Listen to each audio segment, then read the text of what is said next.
There is a moment in 50 Shades Darker when Christian Grey stands in a room surrounded by elegance so immaculate that it almost feels unreal. The lighting is soft. The architecture is expensive. Every surface appears designed to communicate control, taste, and sophistication. Christian himself is perfectly composed, dressed like a man who has never encountered a problem money could not solve.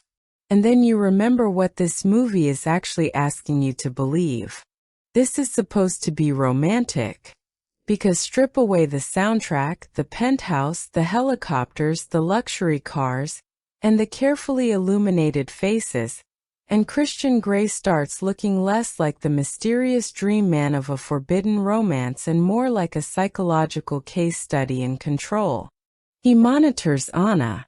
He buys access to her world. He tracks her phone. He interferes with her career.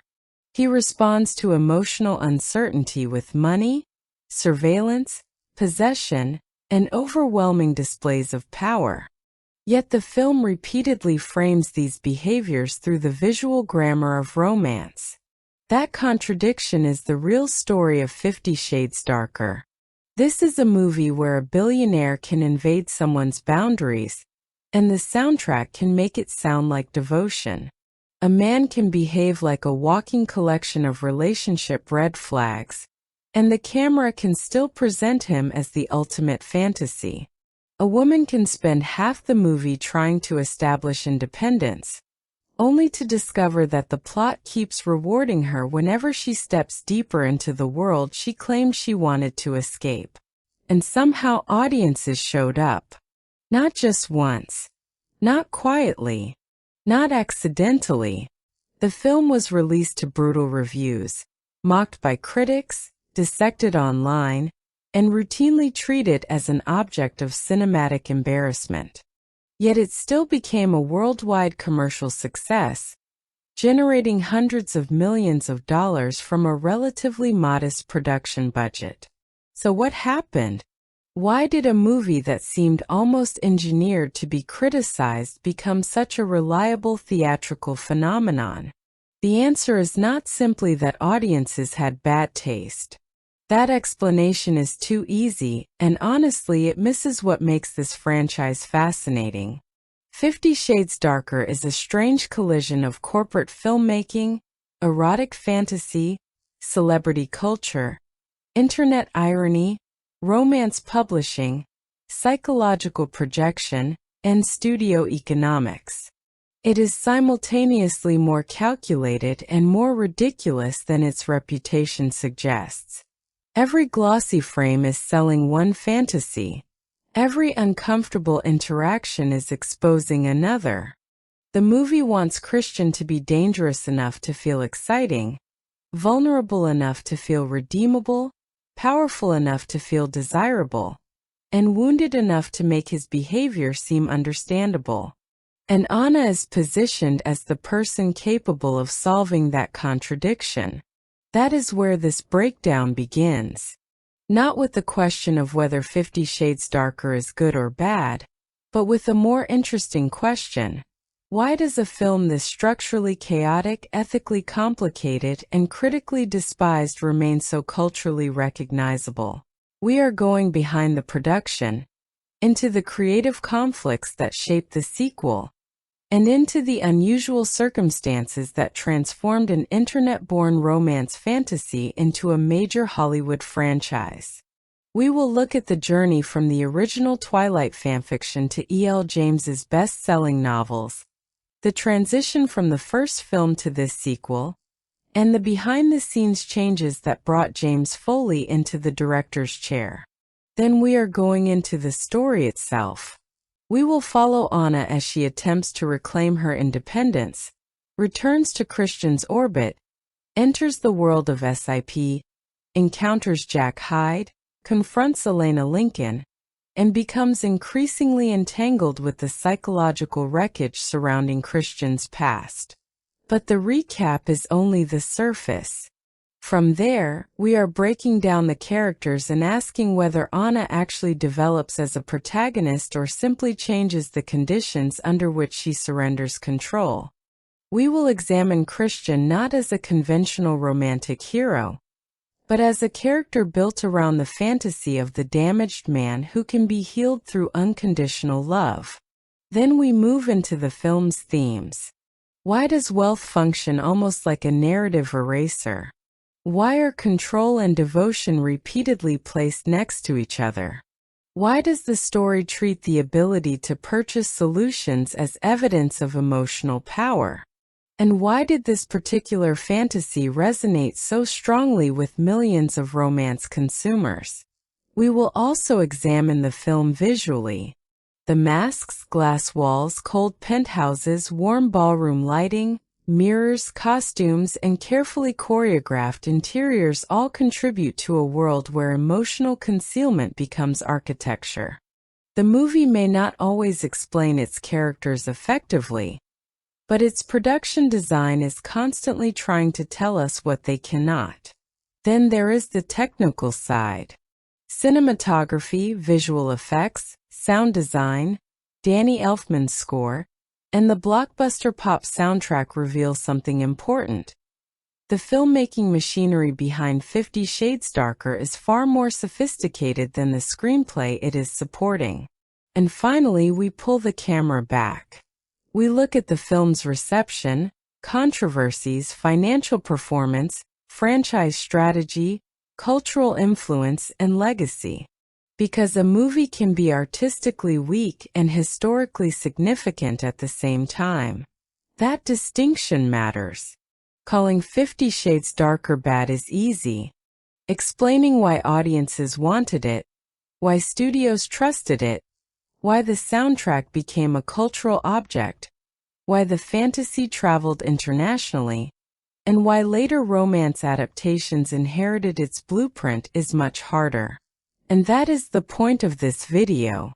We are not here to defend every decision the movie makes. We are not here to pretend its problems do not exist. We are here to understand why those problems somehow became part of its appeal. Because sometimes the most revealing movies are not the masterpieces. Sometimes they are the movies that expose exactly what mainstream culture wanted at a particular moment. And 50 Shades Darker may be one of the clearest examples of that phenomenon.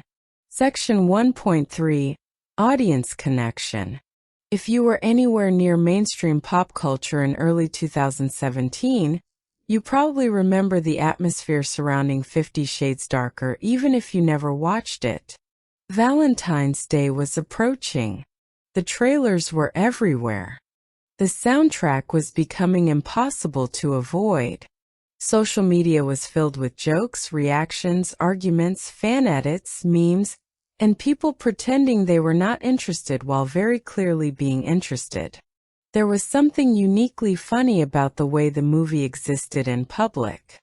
It was marketed with the seriousness of a major romantic event, but audiences often consumed it with a layer of irony. People went to theaters with friends. Couples bought tickets. Groups whispered jokes during scenes that were obviously intended to be intensely seductive. Online, every dramatic pause became potential meme material. And yet, underneath all that laughter, there was genuine fascination. That is the part worth remembering. Because people do not repeatedly spend money on something simply because they hate it. There had to be something inside the fantasy that audiences wanted.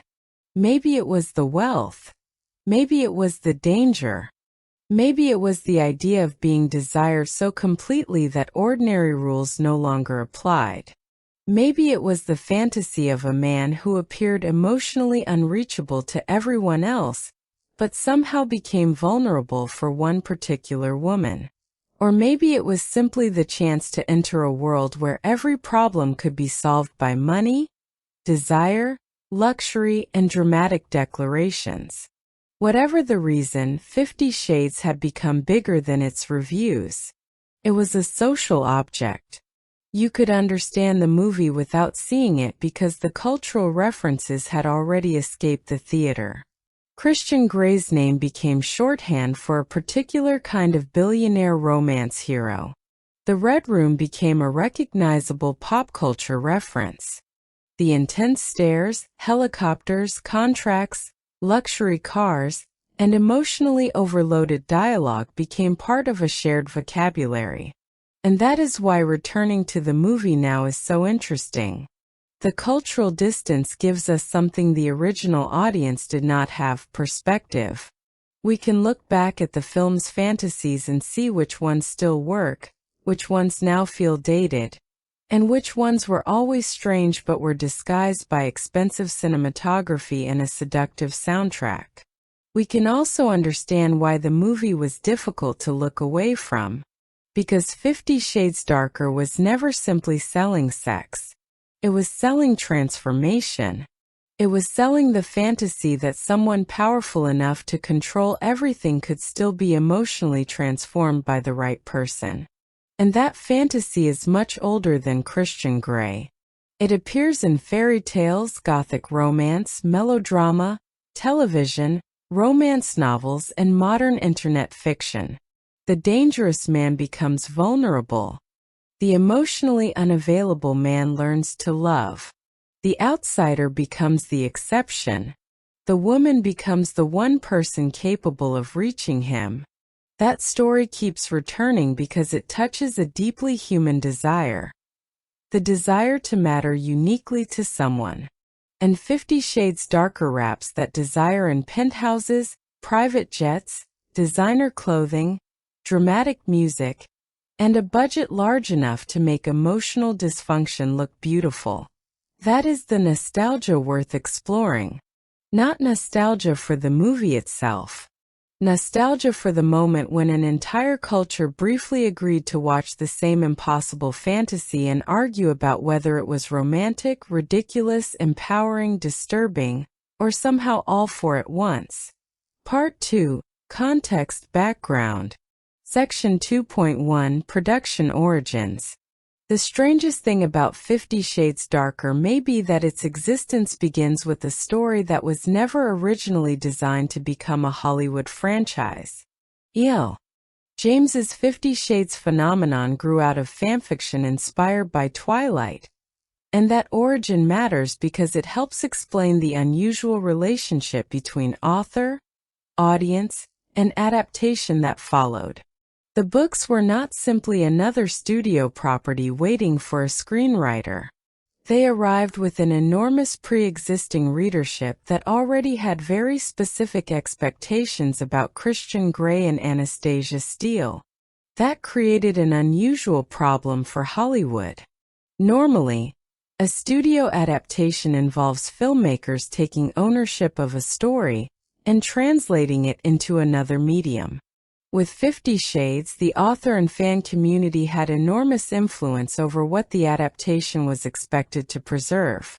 The first film, 50 Shades of Grey, revealed how complicated that could become. Director Sam Taylor Johnson brought one creative sensibility to the material, while E.L. James maintained significant influence over the adaptation.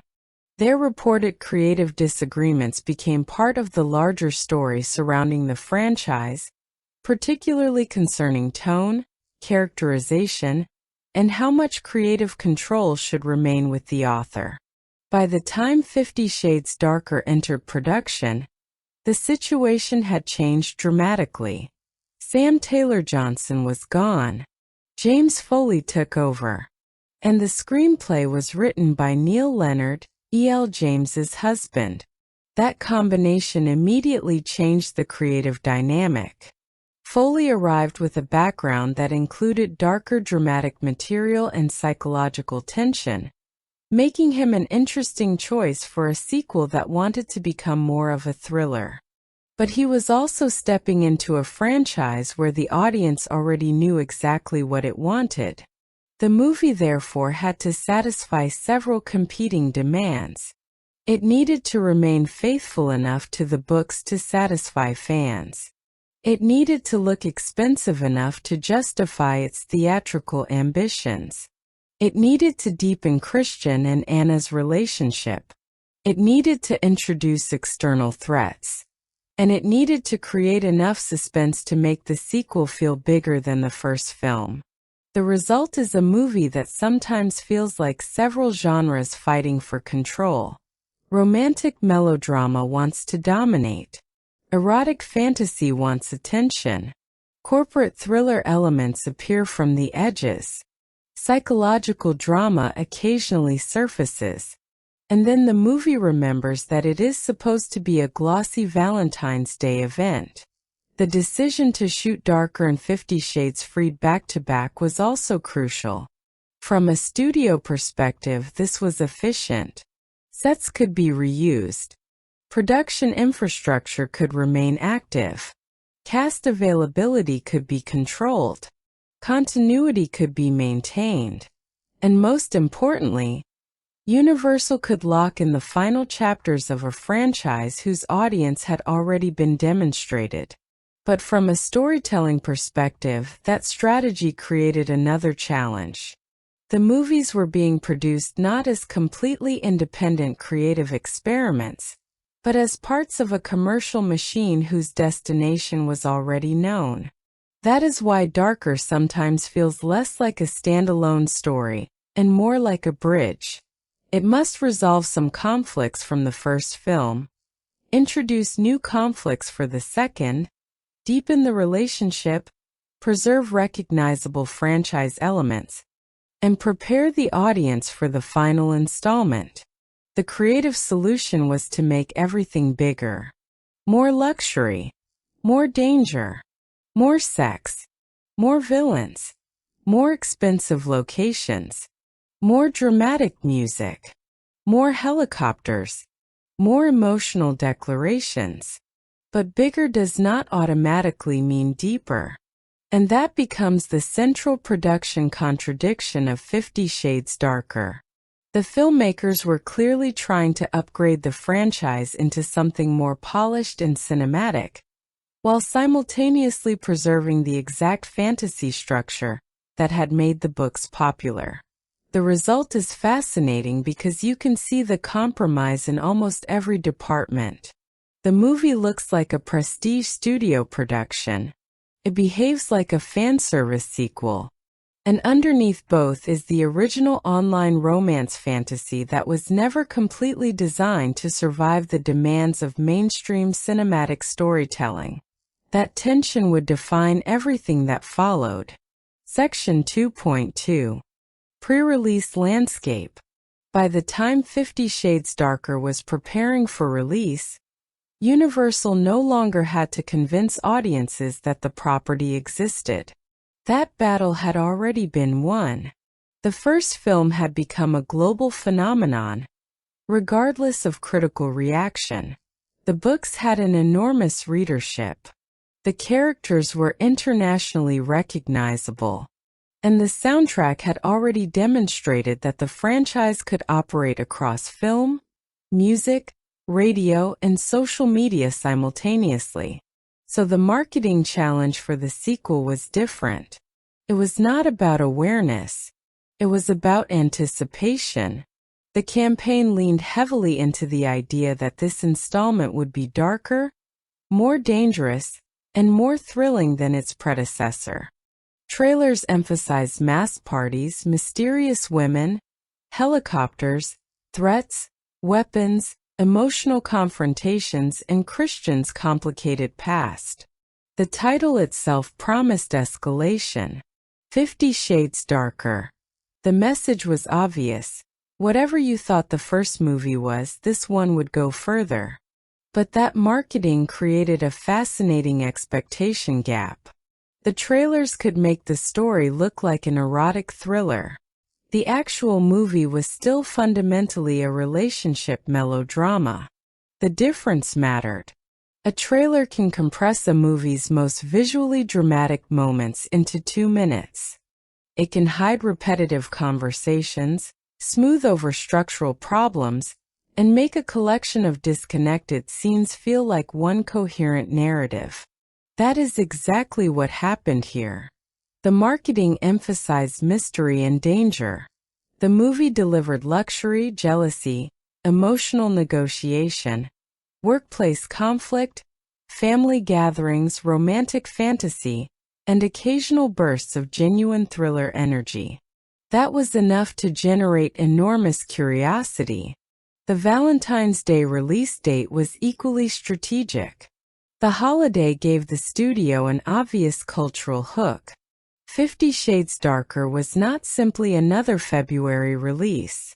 It was positioned as a romantic event, a date night movie, a girls' night out, and a continuation of a franchise people already knew.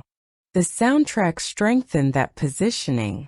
Major pop artists were attached to the film, and songs were integrated into the promotional ecosystem, rather than functioning as disposable background music. This allowed the movie to reach people who might never watch a trailer but would encounter a song on radio, streaming services, social media, or music television. The franchise therefore existed across multiple attention systems simultaneously: books, film, music, celebrity, internet culture, tabloid coverage, memes, and fan communities. That is a powerful marketing machine. It also explains why critical cynicism could not easily destroy the film before release. People were not waiting for reviews to decide whether they had heard of 50 Shades Darker. They already knew what it was. The curiosity was part of the product. Would Christian and Anna get back together? Would the sequel be better than the first? Would the movie actually become darker? Would the new villains change the formula? Would the soundtrack produce another cultural hit? And perhaps the most important question: would audiences once again show up in massive numbers despite everything critics said? Pre-sales and early anticipation suggested that they would. The campaign had successfully turned the sequel into an event. And that distinction is important. Hollywood often tries to create event cinema through scale. Huge budgets, visual effects, superheroes, explosions, fantasy worlds. 50 Shades Darker created event status through anticipation and emotional identification. Its audience already wanted the fantasy. The studio simply had to make sure there was enough spectacle surrounding it to make the fantasy feel theatrical. The strategy worked. The film entered 2017 with enormous cultural visibility, but the real test was waiting inside the theater. Because once the trailers disappeared and the soundtrack stopped playing, the audience would be left with Christian, Anna, a screenplay, and a story that had to prove it could function beyond the marketing machine. Part 3 Story Recap. Section 3.1. Act 1 Setup. The opening of 50 Shades Darker begins with a fantasy of independence. Anna Steele is no longer supposed to be the woman who revolves around Christian Grey. Their relationship has ended, and she is trying to build a life outside his enormous gravitational field. That distinction matters because the film initially gives Anna something the first installment often struggled to provide: a separate identity. She has a job. She has professional ambitions. She has friends. She has a modest apartment. She is attempting to exist in a world where Christian Grey is not the center of every decision. And then, almost immediately, the movie begins dismantling that independence. Anna's new position at Seattle Independent Publishing introduces her to Jack Hyde, a wealthy, charismatic executive who quickly reveals a predatory interest in her. Jack initially appears to be simply another powerful man in Anna's professional environment, but his behavior becomes increasingly uncomfortable. That creates an interesting structural possibility. For a brief moment, Anna is surrounded by two different versions of male power. Jack represents workplace authority corrupted by entitlement. Christian represents romantic authority corrupted by control. The film could have used that parallel to explore why Anna repeatedly finds herself negotiating with powerful men who treat boundaries as obstacles. Instead, the story uses Jack primarily as a threat designed to push Anna closer toward Christian. And Christian is about to return. The reunion begins through an almost absurd demonstration of his wealth and access. Anna discovers that Christian has purchased the photographs of her taken by her friend Jose. What might have been a harmless artistic gesture becomes another reminder that Christian can reach into Anna's world whenever he chooses. He is not simply missing her. He is still present everywhere. The eventual dinner conversation becomes the foundation for their attempted reconciliation. Christian wants another chance, but this time he promises something different. No contract. No rules. No punishments. No secrets. On paper, this sounds like a radical change. Christian appears willing to meet Anna on her terms. And Anna wants to believe him. This is where the movie's central psychological mechanism begins operating again. Christian does not need to completely change. He only needs to demonstrate enough vulnerability to convince Anna that change is possible. Anna, meanwhile, does not need to abandon her independence all at once. She only needs to make one compromise, then another, then another. The film presents these compromises as romantic negotiations. But from another perspective, they are the gradual rebuilding of a system Anna had already escaped. The visual contrast between their lives makes this especially clear. Anna's world is smaller, warmer, and more ordinary. Christian's world is enormous, polished, and intimidating. His penthouse is less a home than a monument to control. Everything has a place. Everything is expensive. Everything responds to him. Anna enters that environment as someone who is supposed to remain independent, but the world itself keeps reminding her that independence is difficult when one person has unlimited resources. That becomes even clearer when Christian begins influencing her professional life. His wealth is not simply decoration. It is a narrative weapon. If Anna has a problem, Christian can buy the solution. If she is threatened, he can hire protection. If she needs transportation, he can provide it. If she wants professional independence, he can simply purchase the company around her. The story repeatedly treats this as romantic generosity, but the psychological question underneath it is much darker. What happens when someone's ability to solve every practical problem also gives them the ability to erase every boundary?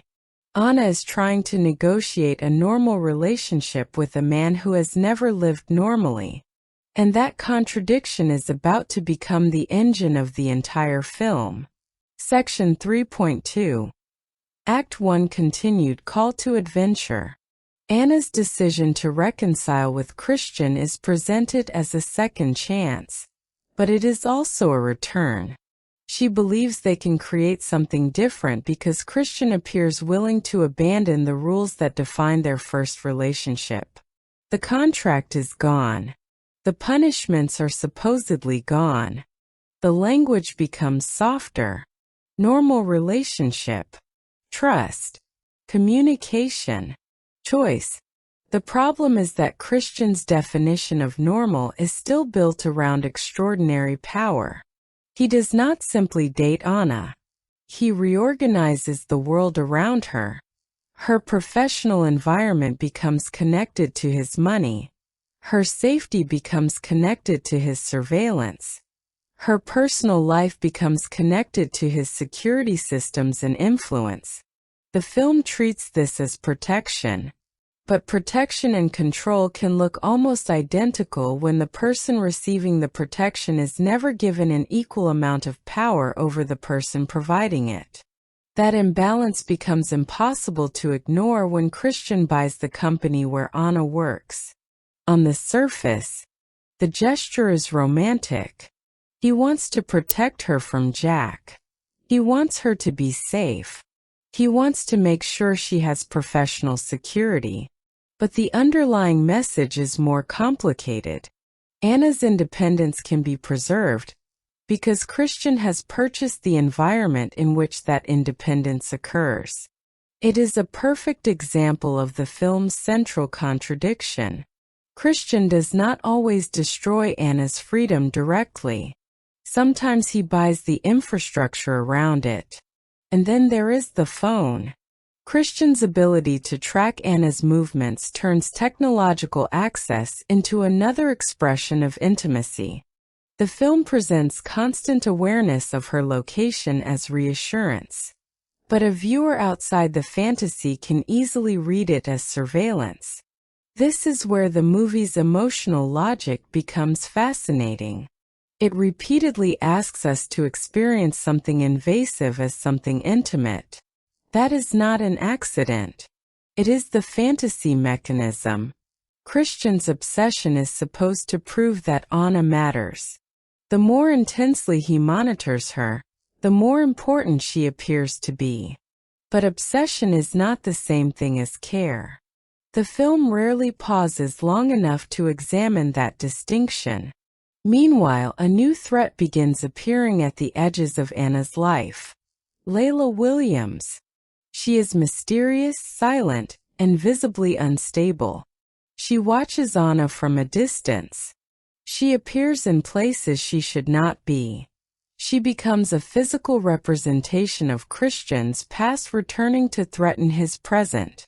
And immediately, the story creates another mirror. Layla is a former submissive who became emotionally attached to Christian.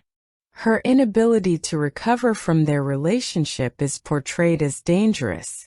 But her existence raises an uncomfortable question. If Christian's relationships can leave people this psychologically damaged, why is Anna's relationship with him supposed to end differently? The movie does not spend enough time with that question. Instead, it turns Layla into a thriller device.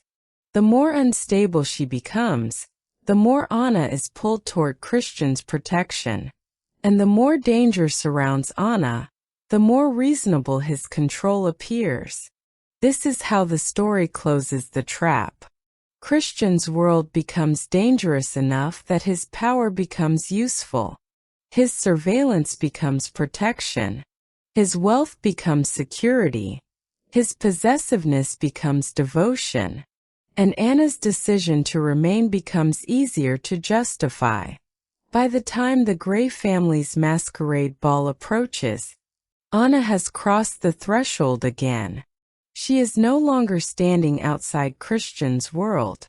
She is dressed for it, surrounded by it, participating in it, and smiling inside it.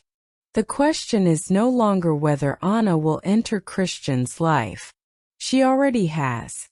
The question is how much of herself she will surrender to remain there. Section 3.3. Act 2 Arising Action. The middle section of 50 Shades Darker expands the number of threats surrounding Anna, but interestingly, most of those threats are connected to Christian's past. First comes Elena Lincoln. To Anna, Elena is not simply another woman. She is the personification of the history Christian refuses to fully explain. She was older, powerful, and responsible for introducing a teenage Christian to BDSM. Anna therefore sees her as someone who occupied a position of influence over Christian before Anna ever entered his life. Their confrontation is emotionally charged because Anna is not merely jealous. She is trying to understand the origins of the man she loves. But the movie turns Elena into a simplified antagonist. Instead of exploring the psychological complexity of Christian's history, it often treats her as an obstacle that Anna must defeat. The conflict becomes personal. Who understands Christian better? Who has more influence? Who gets to define what Christian needs? That question should lead to deeper character psychology. Instead, it becomes another melodramatic competition. At work, Jack Hyde becomes increasingly threatening. His interest in Anna is not subtle for long. He flirts with her. He tests her boundaries. He uses professional authority to create uncomfortable situations. And eventually, his behavior becomes openly predatory. The problem is that Jack is written less as a believable person and more as a narrative function. He exists to demonstrate what happens when male entitlement loses the polished surface. Christian is controlling, but the film wants us to see him as protective. Jack is controlling, and therefore the movie wants us to see him as dangerous. That distinction is convenient. It allows the story to create a moral hierarchy in which Christian's behavior appears acceptable because someone else behaves worse. Meanwhile, Anna continues negotiating the boundaries of her relationship. She pushes back. Christian responds. They argue. They reconcile. They become intimate. Then the same conflict returns in another form. The cycle creates the impression of development without necessarily producing genuine transformation. Christian wants to become better. Anna wants to believe he can. The story wants the audience to believe that love is the mechanism capable of making it happen. And then Layla's presence becomes more serious. She is no longer simply watching from a distance. She enters Anna's physical environment. The threat becomes personal. Anna begins to understand that Christian's past is not something safely contained behind expensive doors. It can enter her apartment, can follow her, can watch her. The film uses this external danger to increase emotional dependence. The more unstable the world becomes, the more valuable Christian's protection appears. This is one of the movie's most effective structural tricks. It creates circumstances in which Anna's choice to stay with Christian seems increasingly rational, even though many of the problems surrounding her are connected to Christian himself. He is simultaneously the source of the danger and the solution to it. That contradiction is rarely examined directly. Instead, the movie moves from threat to intimacy, from argument to reconciliation, from fear to luxury. And that rhythm becomes increasingly seductive. The audience is not simply watching a romance. They are being trained to associate Christian's power with safety. That becomes especially important as the story approaches its midpoint.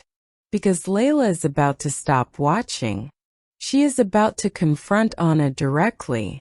And when she does, the movie will suddenly abandon its polished romantic surface and become something much closer to a psychological thriller. For a few minutes, the fantasy of control will be tested by actual fear. And Christian will reveal exactly how complicated his relationship with control really is. Section 3.4. Act 2B Midpoint Crisis.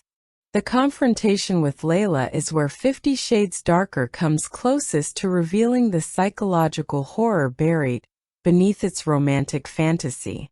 Anna returns to her apartment and discovers Layla waiting for her.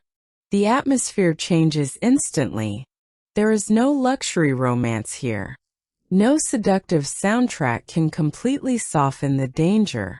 Layla is unstable, frightened, and holding a gun. For the first time, Anna is forced to confront the consequences of Christian's past without the protective distance of wealth and architecture. Layla is not simply jealous. She is psychologically broken. And the film's framing makes her terrifying, because she represents what can happen when emotional dependency becomes total. Christian's response is even more revealing. He enters the situation and immediately shifts into command. Then something unexpected happens. He kneels. The billionaire who normally controls every environment suddenly performs submission. The gesture is designed to demonstrate his understanding of Layla's psychological state. He knows what she needs. He knows how to speak to her. He knows how to bring the situation under control. But it also exposes something important about Christian. His identity is built around control so completely that even his submission becomes a form of control. He is performing vulnerability strategically. He is giving Layla the illusion of power, because he understands exactly how to manipulate the emotional situation. That makes the scene fascinating even when the writing around it is melodramatic. Christian is not simply dominant. He understands dominance. He understands submission. And the film wants those two concepts to define his entire emotional identity.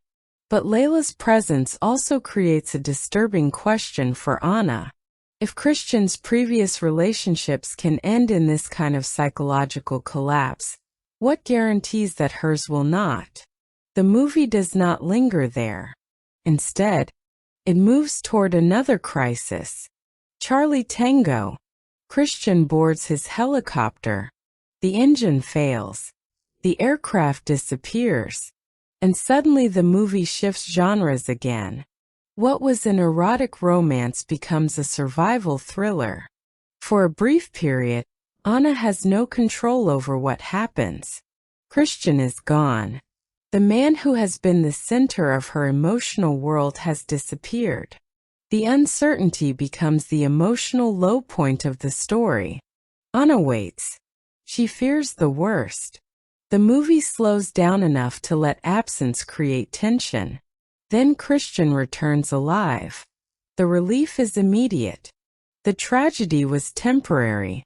The emotional damage is quickly converted into romantic intensity. Anna realizes how much she fears losing him. Christian realizes how much he wants to keep her. And almost immediately, the movie begins preparing for a proposal. This is where the film's genre instability becomes almost comical. Within a short stretch, we have had psychological trauma, a gun confrontation, a billionaire kneeling before a former submissive, a helicopter crash, presumed death, miraculous survival, and now the emotional groundwork for marriage.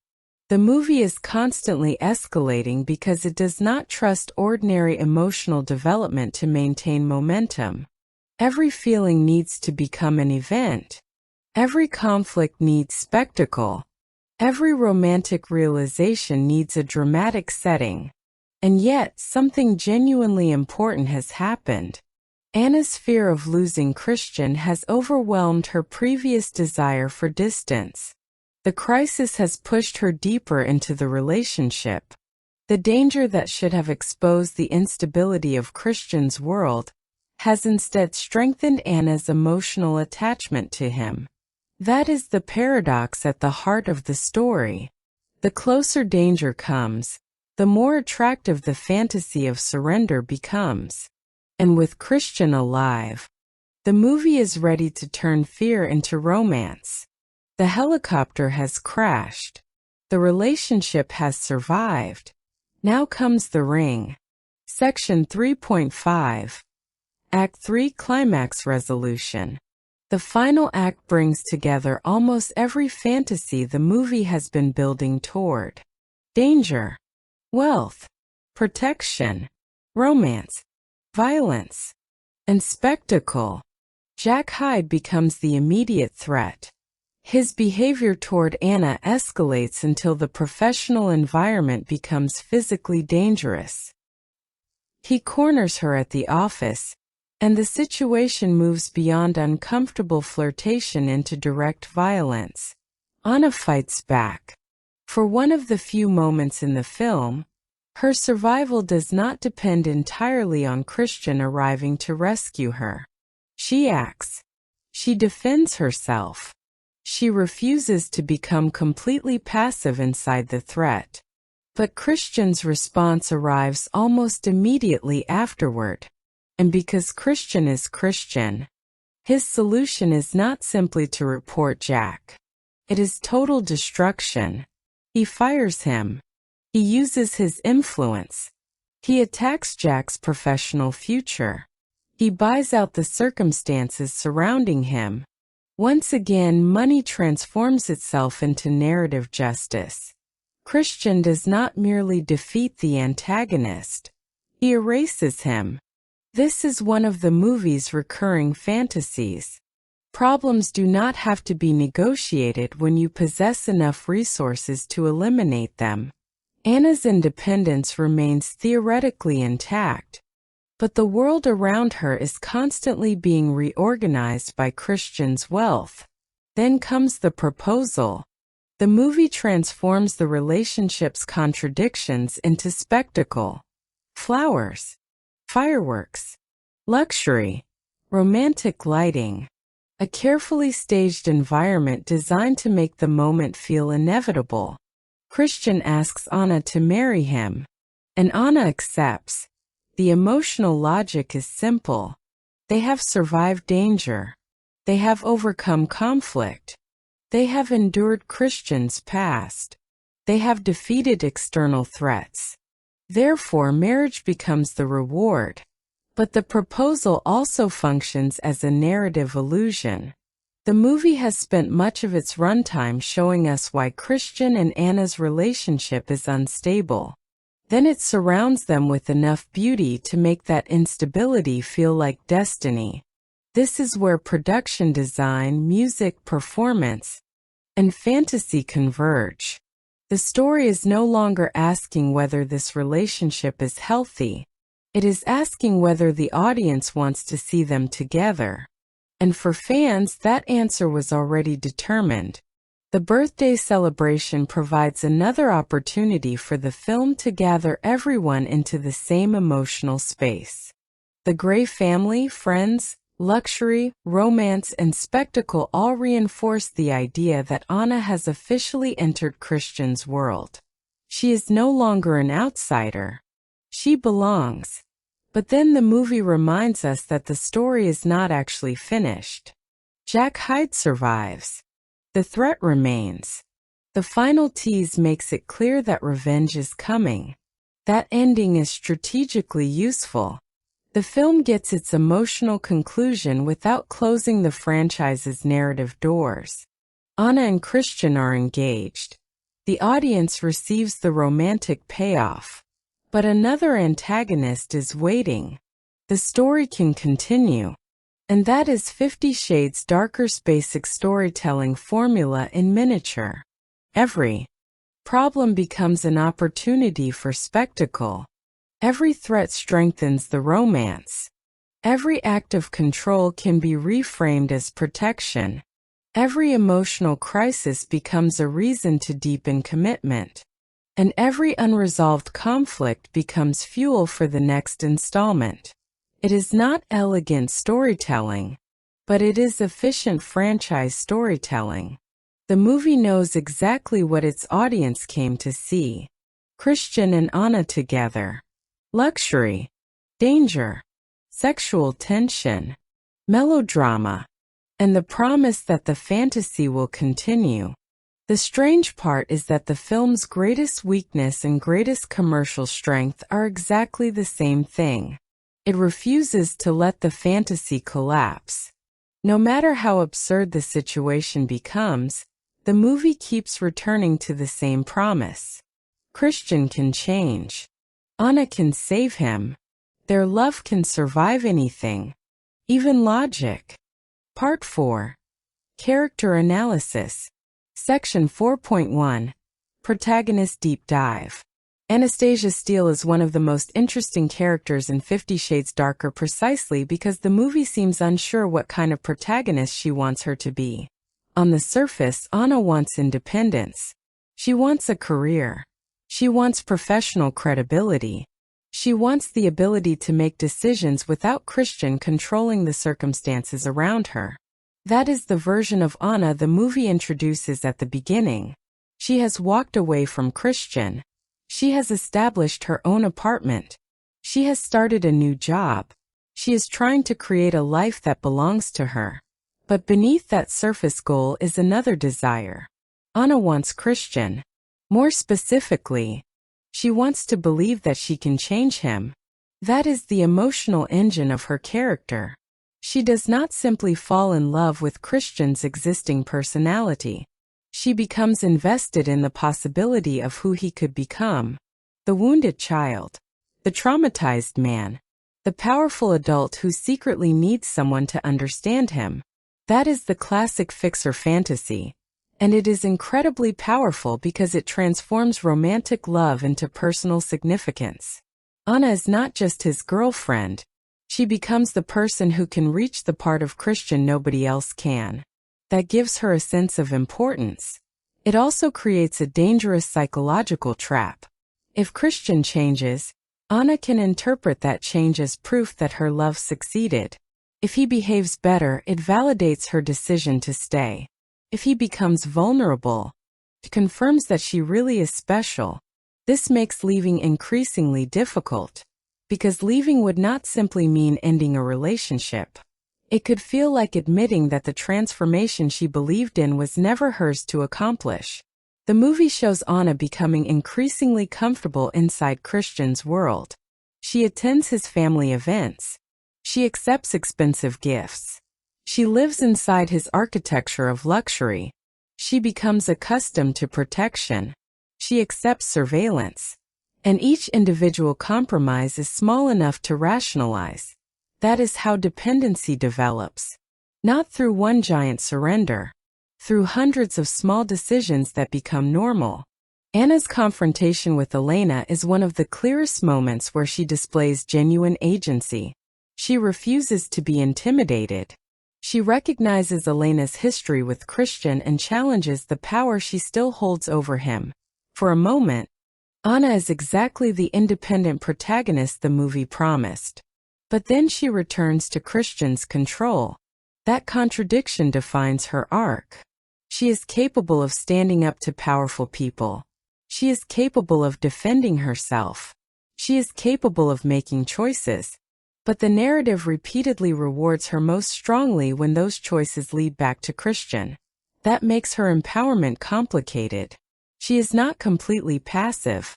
But her agency exists inside a fantasy where the man she loves possesses overwhelming structural power. Christian can buy the company. He can track her location. He can control security. He can erase professional threats. Anna can say no. But Christian can often change the circumstances surrounding that no. The film wants us to interpret this as devotion.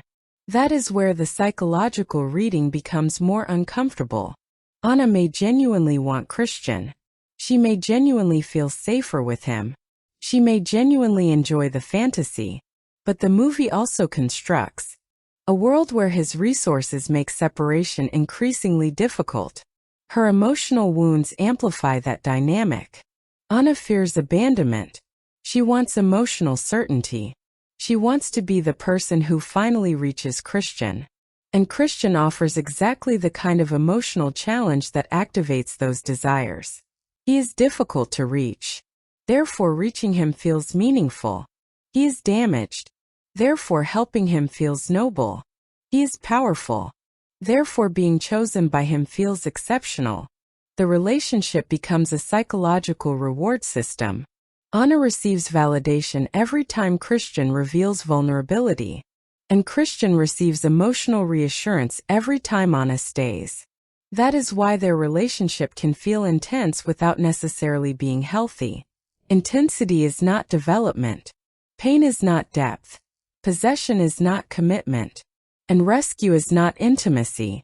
Anna's greatest tragedy as a character may therefore be that she has the ingredients of a much stronger protagonist. She is intelligent. She is observant. She has professional ambition. She has humor. She can challenge people. She has boundaries.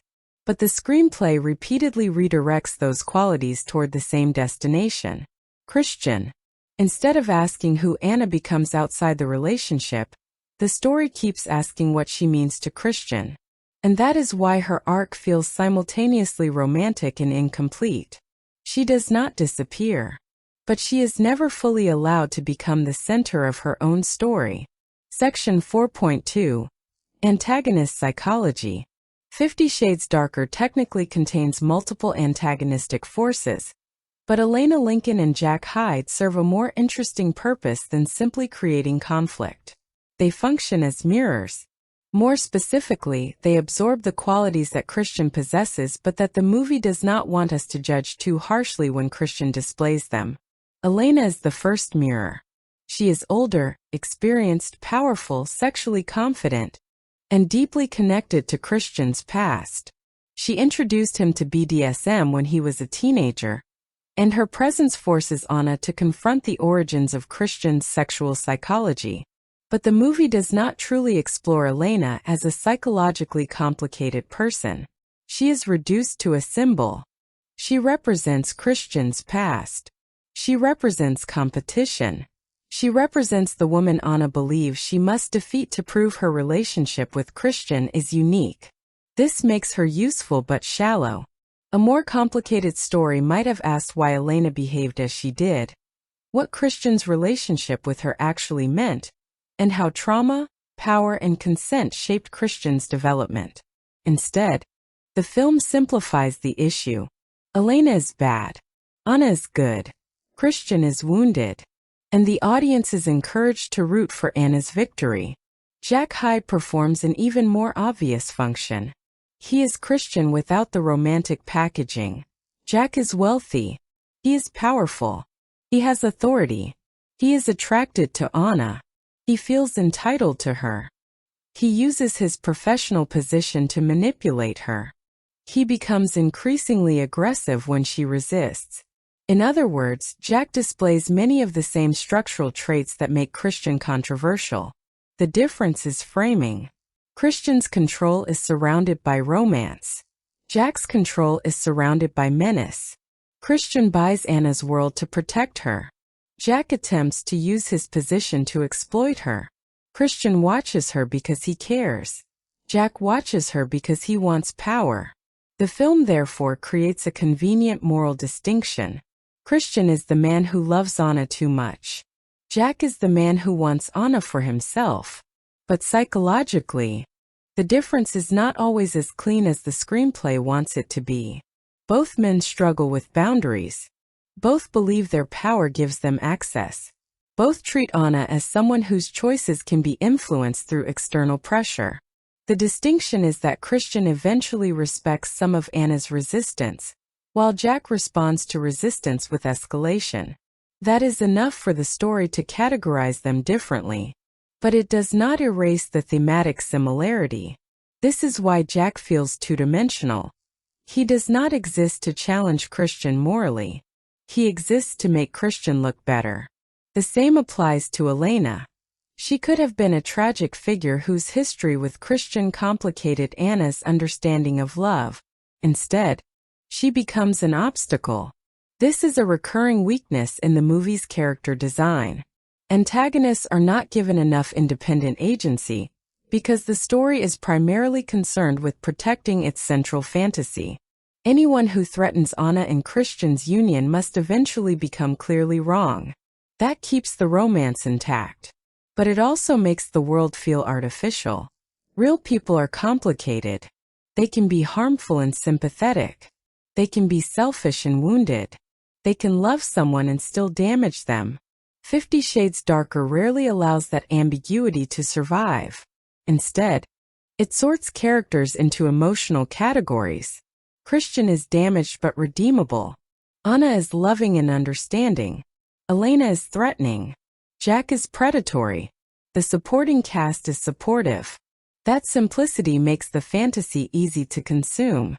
It also prevents the film from becoming the psychologically sophisticated story its subject matter occasionally promises.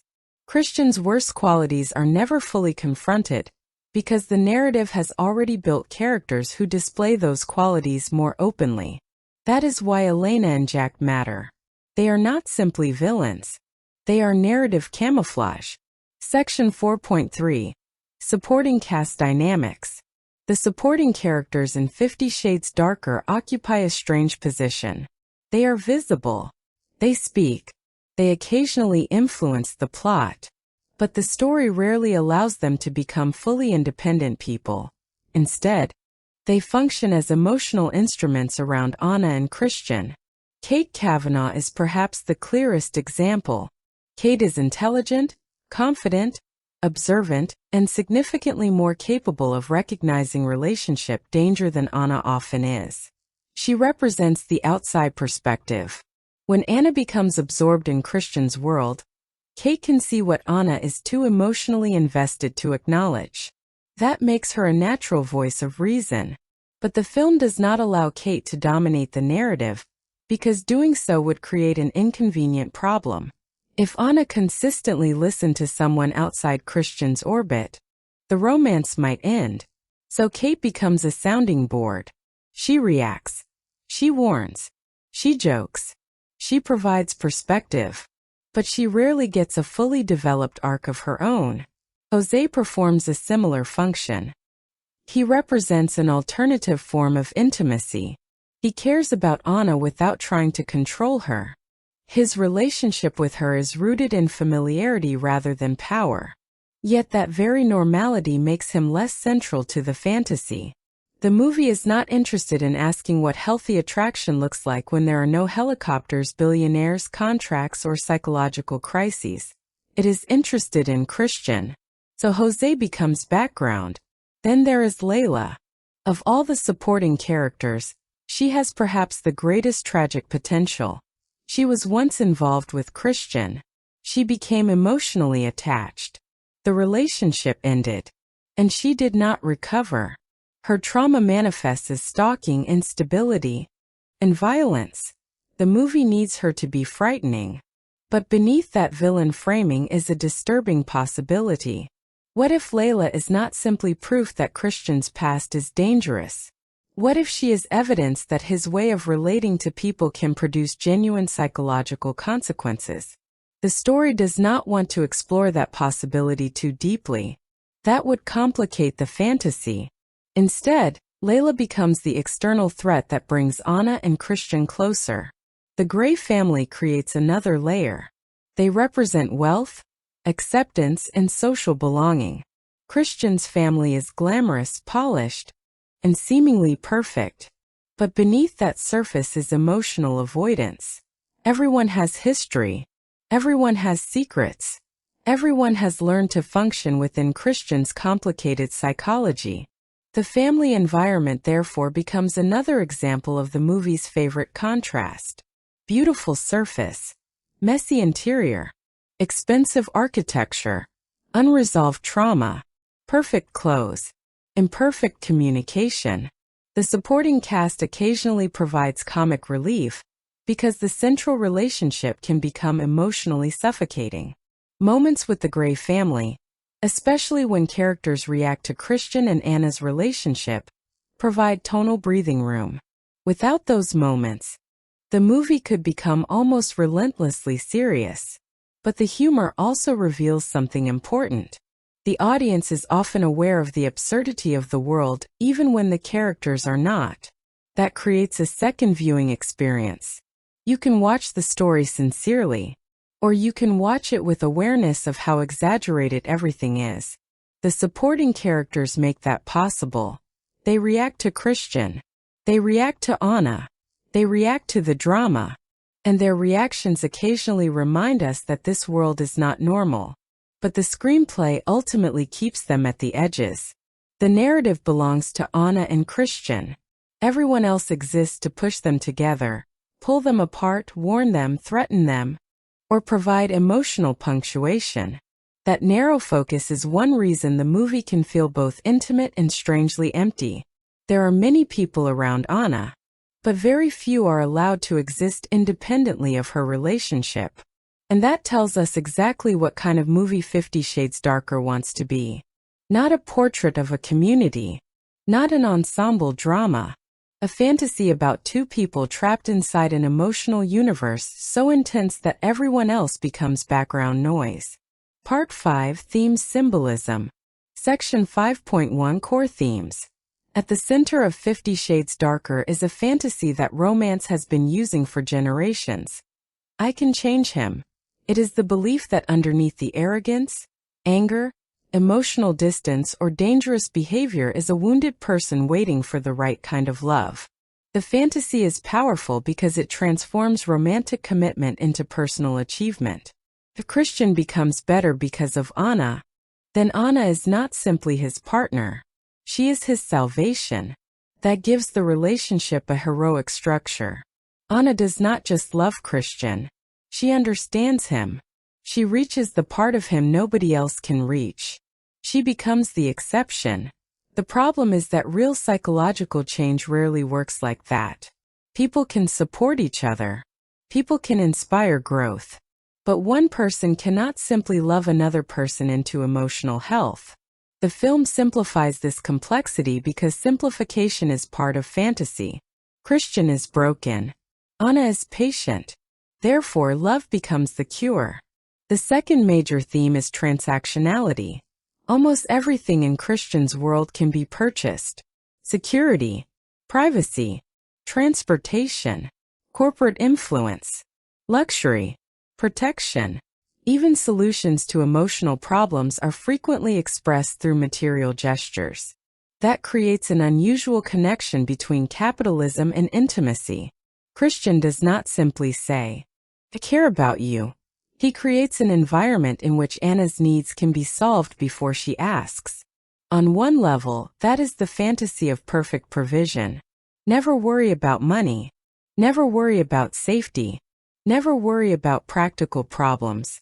Someone powerful has already handled everything. But there is another interpretation.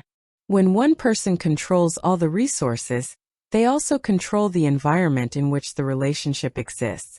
The golden cage is still a cage, just has better architecture. This is why the wealth fantasy is so important. The movie takes behaviors that would be alarming in an ordinary relationship and places them inside extraordinary circumstances. Christian tracks Anna, but he has the resources to make tracking look like security. Christian interferes in her professional life, but he does it through an expensive corporate acquisition. Christian becomes possessive, but his possessiveness is surrounded by flowers, cars, music, and luxury. The aesthetic environment constantly softens the moral impact. This is not unique to 50 Shades. Popular romance often uses wealth as a narrative shortcut. Money removes obstacles. Power creates protection. Luxury becomes visual proof of devotion. But the result is a fantasy where unacceptable conduct can become more tolerable when accompanied by enough beauty. That may be one reason the story resonated so strongly. It offers an escape from ordinary limitations. Rent is irrelevant. Career anxiety is solvable. Danger can be managed. Romantic uncertainty becomes dramatic rather than devastating. And the central fantasy remains universal enough to travel across cultures. Most people do not literally want Christian Grey's lifestyle. But many people understand the fantasy of being completely provided for. The fantasy of being chosen. The fantasy of being uniquely desired. The fantasy of having someone remove uncertainty from your life. 50 Shades Darker packages all of those desires into one character. Christian is not simply a billionaire. He is a narrative solution. And that is why the film's themes are more interesting than its reputation suggests.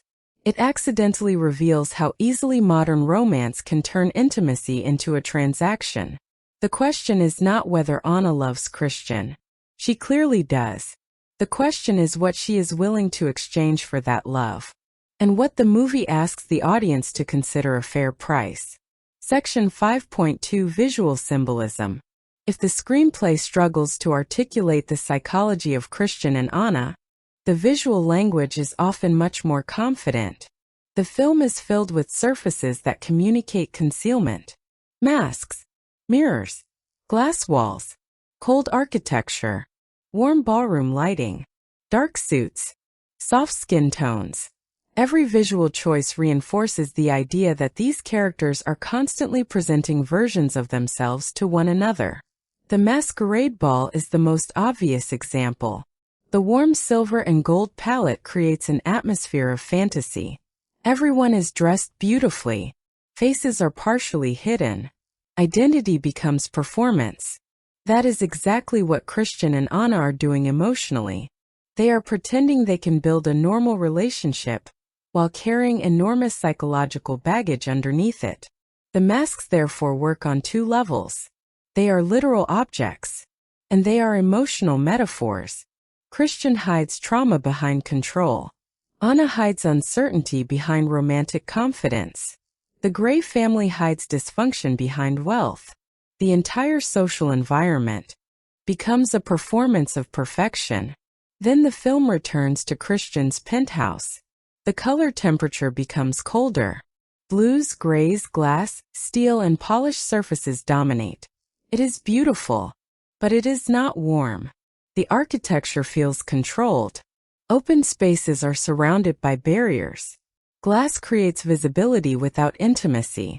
You can see everything, but seeing is not the same as knowing.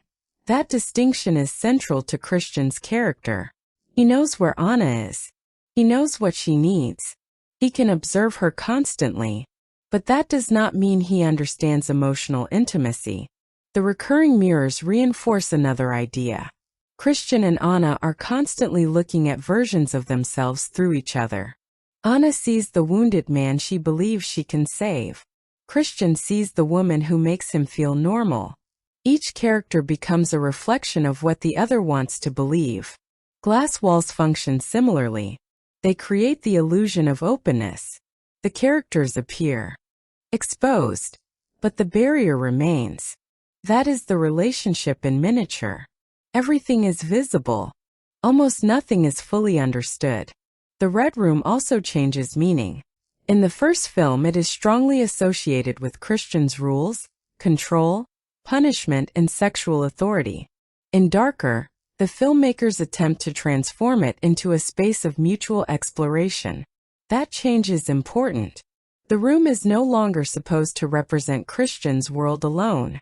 Anna is increasingly invited into it. The symbolic message is clear. Christian's private fantasy space is becoming their shared space.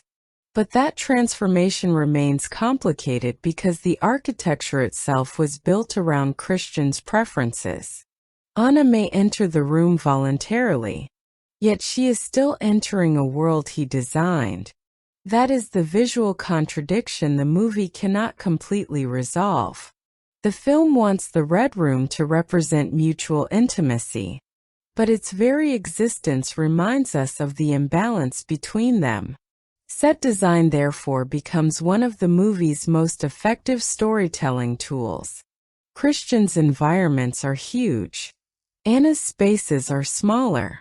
Christian moves through architecture like an owner. Anna moves through it like a guest, becoming increasingly comfortable. The visual progression mirrors her emotional progression. She starts outside, then enters, then adapts, then belongs, and by the end, the distinction between Anna's world and Christian's world has almost disappeared. That is the real visual transformation of 50 Shades Darker. Not the room, not the penthouse. Anna herself. She has learned to live inside Christian's aesthetic. And the more beautiful that environment becomes, the easier it is to forget what it cost her to enter it. Section 5.3 Deeper Meanings. Beneath the erotic fantasy, 50 Shades Darker accidentally raises a philosophical question about freedom. How free are you when every practical obstacle has been removed for you? Anna can choose, at least theoretically. Christian repeatedly tells her that she has choices, But those choices exist inside a world where he possesses vastly greater resources. That creates the idea of golden handcuffs. The doors are not necessarily locked. They are simply surrounded by so much comfort that leaving becomes emotionally and materially difficult. This is where the movie's treatment of BDSM becomes especially complicated. Consensual BDSM depends on communication, negotiated boundaries, trust, and the ability to withdraw consent. The fantasy represented in 50 Shades often blurs those principles with trauma, control, and emotional dependency. Christian's behavior is connected to childhood trauma. His relationship to dominance is connected to psychological damage. His desire for control is connected to fear. That creates a narrative where sexual power and emotional trauma are constantly overlapping. The problem is not that fiction explores those subjects. It can. The problem is that the film sometimes treats the overlap as romantic shorthand rather than something requiring deeper examination. The Red Room becomes a symbol of that confusion. It is simultaneously a place of consensual fantasy and a monument to Christian's need for control. Anna's participation transforms its meaning, but does not erase its origins. That makes the room one of the most revealing spaces in the movie. It is supposed to represent intimacy, but it also represents ownership. And ownership is one of the film's deepest recurring ideas. Christian owns companies. He owns property. He controls technology. He controls security. He can influence people's careers. And eventually, his romantic fantasy begins to resemble the same structure. Love becomes another environment he manages. That is where hypercapitalism enters the story. The movie rarely separates emotional fulfillment from material abundance. The fantasy of being loved becomes intertwined with the fantasy of being provided for. Christian's wealth is not merely part of his personality. It is part of his romantic power. That is why the story feels so different from older erotic thrillers. The Dangerous Man of the 1990s might possess mystery. Christian possesses infrastructure. He has systems, staff, vehicles, buildings, companies, technology. His control is modern. It is corporate. It is efficient. And that makes the fantasy strangely contemporary. The deeper philosophical conflict is therefore not simply dominance versus submission. It is free will versus comfort. How much freedom would you willingly trade for security? How much independence would you surrender for certainty? How much control would you tolerate if the person controlling the environment genuinely loved you? The movie never asks these questions directly, but its entire structure revolves around them. That is why the film can be read as more than an erotic romance. It becomes a story about the commodification of intimacy. The more Christian provides, the more difficult it becomes to separate love from ownership. The more Anna accepts, the more difficult it becomes to determine whether she is choosing Christian or simply adapting to the world he has constructed. The filmmakers may have intended the story as a passionate romance, but the visual framing often tells a more complicated story. A beautiful cage is still a cage. A consensual fantasy can still contain uncomfortable power dynamics, and a romantic gesture can still be controlling. That tension is not a flaw in the analysis. It is the most interesting thing the movie accidentally gives us. Part 6 Production Breakdown. Section 6.1 Animation Visual Effects. Although 50 Shades Darker is not an animation-driven film, its visual effects and technical polish perform a function similar to effects-heavy blockbuster cinema. They construct a world that feels larger, smoother, and more controlled than ordinary reality. Cinematographer John Schwartzman gives the movie an expensive visual texture from the opening frames. The camera moves through polished environments with confidence. Luxury apartments glow. Corporate interiors appear immaculate. Nighttime sequences Eric 35 carefully sculpted. Skin tones remain soft. Glass and metal surfaces reflect controlled light. Nothing feels accidental. This is crucial because the story itself is often chaotic. The visual design provides consistency where the narrative lacks it. Christian's world must look desirable before the audience can accept the fantasy. The penthouse cannot simply be a home. It has to look like an aspiration. The cars cannot simply be transportation. They have to communicate freedom. The helicopter cannot simply be a vehicle. It has to represent a level of access ordinary people cannot imagine. The masquerade sequence takes that philosophy even further. The lighting becomes warmer. The costumes become more elaborate. The camera embraces the spectacle.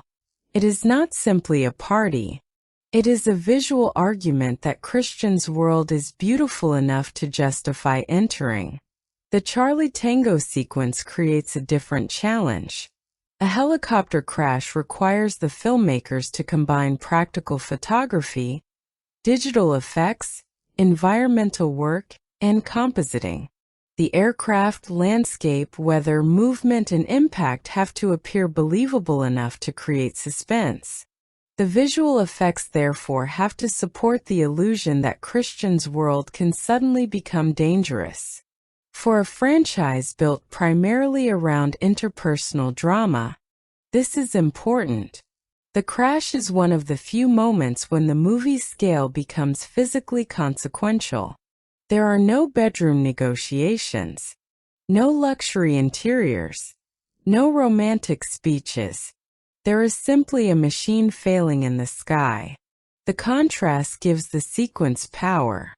It also demonstrates why production quality matters so much to this franchise. If the helicopter effect looked cheap, the emotional stakes would collapse. The audience would see the machinery. Instead, the digital work is integrated into the larger cinematic environment, well enough to maintain the fantasy.